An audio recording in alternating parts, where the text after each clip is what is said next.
Hey everybody, it's InnoVision! And in today's episode, we have a fascinating case study. We will compare the performance of the original Legion Go with the detachable controllers and Z1-extreme APU to the updated Legion Go S with the Z1-extreme APU. Both devices have the same APU and the same architecture, where the RAM is shared between both the CPU and iGPU. The original Legion Go ships with 16 gigs of RAM. The updated Legion Go S ships with 32 gigs of RAM. I've long pondered a test that could help tease out any benefit of the extra RAM. What will it buy us? So I put together a study to help us quantify this. And this is actually going to help me decide, do I want to keep my Legion Go S or do I want to return it? We will compare the performance of Black Myth Wukong on both of these devices under both SteamOS and Windows. And to help us take a break during our halftime show, we're going to unbox and review this epic collector's edition of South Park The Snow Day video game. Stick around because you don't want to miss any of it.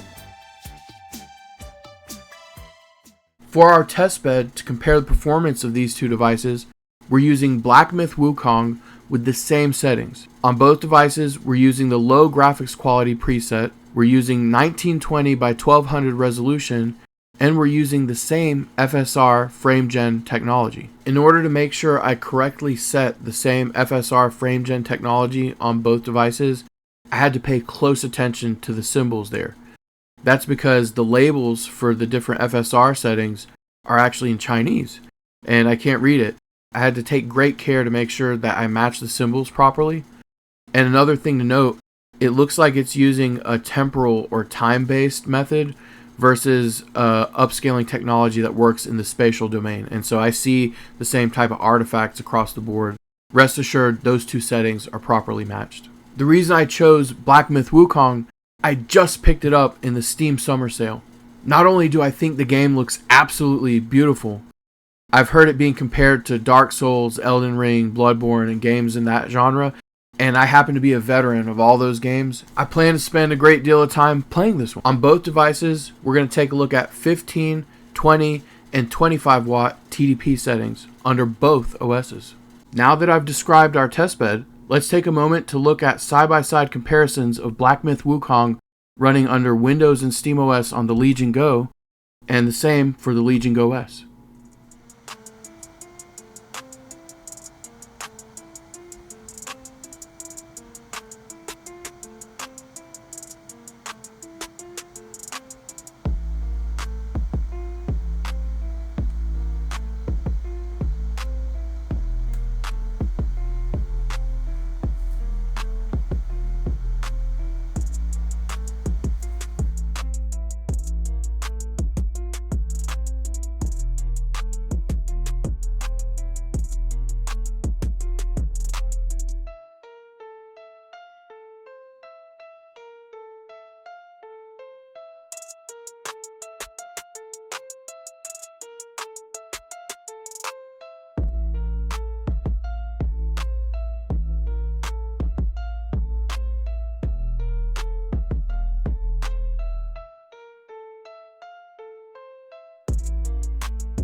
Alright, let's have some fun here before we take a deep dive into the analysis of our performance. So I was hoping this would arrive on time. And what we have here is South Park Snow Day, the collector's edition of the game, and it comes chock full with extra goodies. I ordered it on Woot as part of the Amazon Prime Day pre-sale, and I got it for 65% off the MSRP. This is the PS5 version of the game. I'm gonna probably end up giving the game away, but I bought this for all the goodies that are inside. And I have to admit, once I received the package, it looks like hell.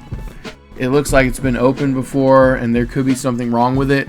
So I'm a little bit skeptical right now, but my hope is that once I open it up, everything in there is still intact and brand new. And if that's the case, I'm going to be a very happy camper. If not, it's going back. Alright, enough about that. It's time to open it. Oh, shoot. Look at the side of the box here. Wow, okay. So we've got Cartman's hat. Shut up, cow. It is my kidney. It is mine. We've got the game. It's rattling around in there. Alright, looks like the game's new. The hat still look new. We've got instruction booklet. Oh, it looks like a soundtrack. I don't know why you'd want to go around listening to this soundtrack, but hey, it's included. We've got, oh, some player cards. Cool. We got Prince of Ravens, King of Tentacles. Oh, these must be like tarot cards. Nonconformist, Wheel of Posers, oh, the Devil, and Bottomless. We'll take a couple pictures to share with everybody. That's funny. Basically, Cartman thinks he's the Grand Wizard. That's why he puts a star on his hat. At least in this line of games. So this is the Grand Wizard Snow Globe. Yeah, we don't see anything leaking here. It looks like the tape is still intact. So that's a good sign. I'm going to cut here so I can get some scissors so I can cut the tape. We'll be right back. Alright, we're back. This looks brand new. And it's heavy. Alright, so we've got Eric Cartman in the likeness of a wizard. And there's a bunch of snow all around him. It's kind of hard to see. Yeah, we'll end up taking a picture. But this thing has a ton of snow in here. Look at that. And it's got quite a bit of heft to it. If anybody breaks in your house, you can just reach for this and just chuck it at them. That's very nice. Now it's time for the centerpiece of this collectible. This is the Grand Wizard talking toilet paper roll holder. This is funny, so I hope it still works. I have no idea. This still looks good, like nobody's actually opened it. So far, it just looks like the exterior package was what was damaged here. Okay, so this is just some instructions on the batteries. Oh, sick. It is my toilet paper. It is mine. Look at that. Alright, so I'm definitely going to have to install this. So I took a quick station break so I could put the batteries in here. I'm going to show them off. So we needed 2 AAA batteries, and you have to hardware mount the screw in there. And so here's what he looks like. So he's got the star on his hat, and it looks like there's a button on the toilet paper holder part, and you can hardware mount it to where your existing toilet paper holder is. So let's flip it on. Oh no, it doesn't work. That's probably why it got returned.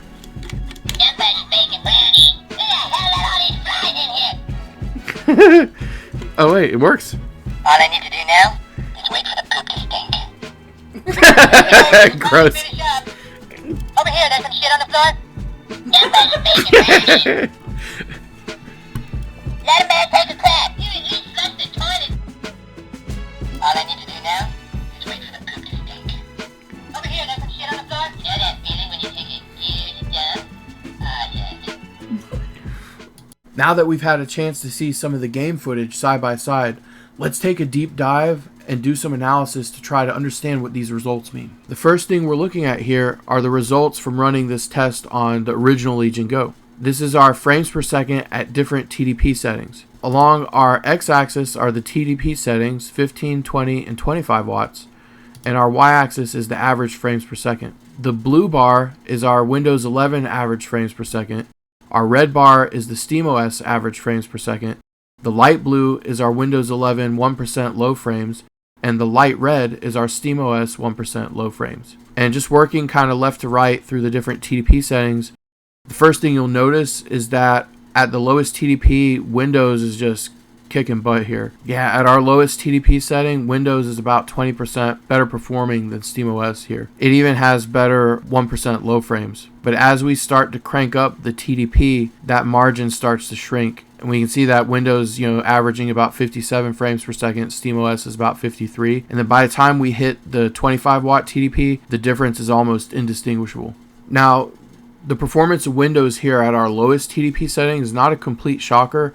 I've seen this in the past with other games that we've tested and reported on our channel. I've seen at the lowest TDP setting, SteamOS does have more difficulty compared to Windows, but this is the first time I've seen such a big delta between the two. Next up, we have the same benchmark for the Legion Go S with the Z1-extreme APU, which is our average frames per second at the 3 different TDP settings playing the game Black Myth Wukong. And so along the x-axis, we've got the 15, 20, and 25 watt TDP settings, and along our y-axis is our average frames per second. And our blue bar represents the Windows 11 average frames. The red bar is our SteamOS average frames. The light blue bar is our Windows 11 1% low frames, and our light red bar is our SteamOS 1% low frames. And going from left to right across the different TDP settings, we're actually pretty close in both OSes, both in terms of the average frames per second and our 1% lows. What's interesting here, though, this one tells a little bit different story, is that SteamOS is performing slightly better than Windows on all 3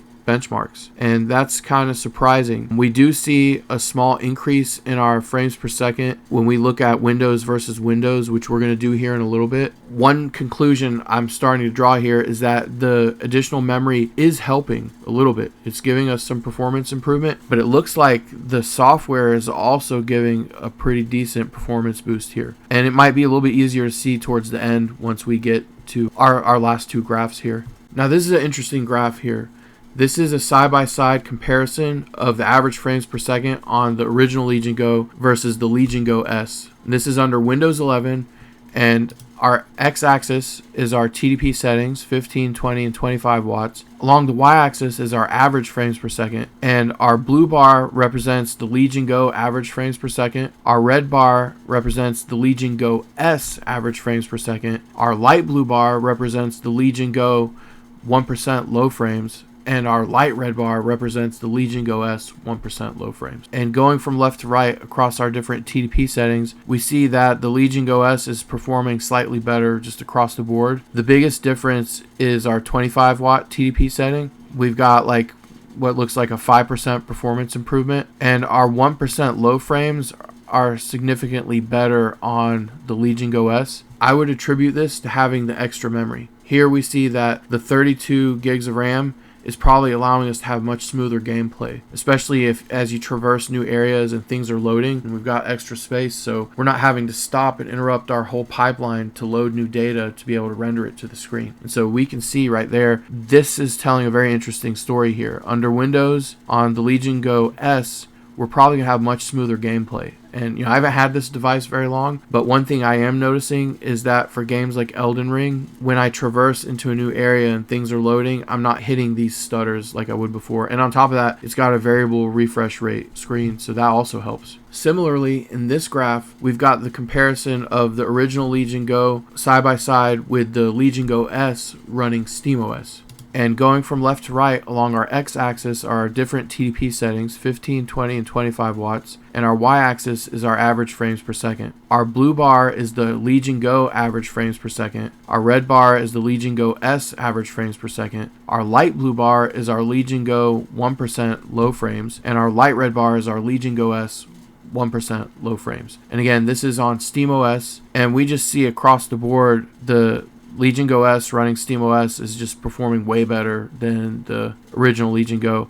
The most shocking result to me here is the lowest TDP setting, because on several games I've tested on the original Legion Go, I've seen across the board at lower TDP settings, Windows outperforms SteamOS. But what's interesting here is SteamOS on the Legion Go S is performing great here. And we even see that our 1% low frames are much better, except for at the lower TDP setting. That's also very curious here. You know, at the higher TDP settings, our Legion Go S 1% low frames are looking pretty good. You know, we've got about a 10 frame delta, but when we're looking at the 15 watt TDP, yeah, we've got 13, 14 frame difference in our 1% low frames. So for some reason or other, at the lower TDP settings, our gameplay is less stable on SteamOS. But that's okay. I typically use the balance setting. I don't use a 15 watt fixed TDP setting. And sometimes I'll use 20 watts. But it'll be interesting. As I have more time to test and tinker with this device, I might see some more interesting results that I'll share with everyone. But we can see here that the SteamOS version of the Legion Go S is outperforming the SteamOS version on the original Legion Go. So it feels like there's something additional going on here besides the extra memory, because the result at the lowest TDP setting is quite drastic. But to really kind of see this whole thing from a bird's eye view, we really need to look at the average frames per second across both OSs, both devices, and all TDP settings, which we're about to look at in this upcoming graph. In this graph, we've compiled the results of the entire study to kind of look at it from a bird's eye view. So this is giving us a very coarse picture of what's going on here, but it's very informative if you want to make a decision about, you know, how well certain software or device is performing here. And so similar to our previous graphs, our x-axis is our different TDP settings. So we've got 15, 20, and 25 watts. Our y-axis is our average frames per second. And we're looking at our average frames per second on the Legion Go and Legion Go S under both Windows and SteamOS. And so our blue bar is our Legion Go Windows 11 performance, the red bar is our Legion Go SteamOS performance, light blue is our Legion Go S Windows 11 performance, and our light red bar is our Legion Go S SteamOS performance. We can see across the board our Legion Go S SteamOS performance is the best performing line here. Not much better than the Windows line, but it's just ever so slightly better. You know, at the higher TDP settings, we go from like a 2% performance improvement to almost 5% performance improvement. So I guess the moral of the story is there's something else going on here. I do see an improvement because the extra memory, we've got that extra space and leeway, especially on Windows 11, but this almost feels like there's some additional optimizations or features in the software of SteamOS on the Legion Go S, because this is a device that ships with SteamOS. Now you may ask yourself, what about the white model of the Legion Go S that comes with Windows? I've actually compared performance of those, but haven't published any results to it yet. It's actually identical to the same results I get to the models that have SteamOS on it. The other kind of takeaway here is I'm not seeing some drastic improvement in terms of performance on the original Legion Go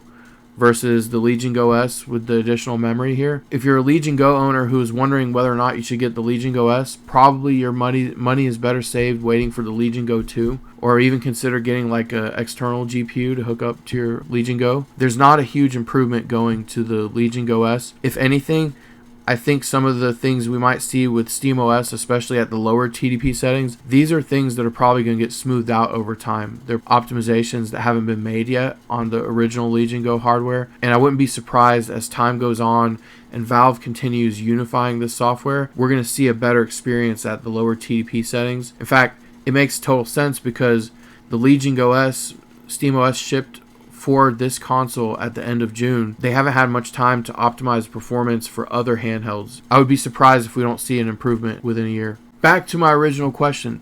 Does it make sense to keep the Legion Go S given the results we just discussed? What do you all think? Hit me up in the comments section. Let's talk about it. Me personally, I'm probably leaning towards keeping the Legion Go S because I enjoy these performance analysis. I enjoy these case studies.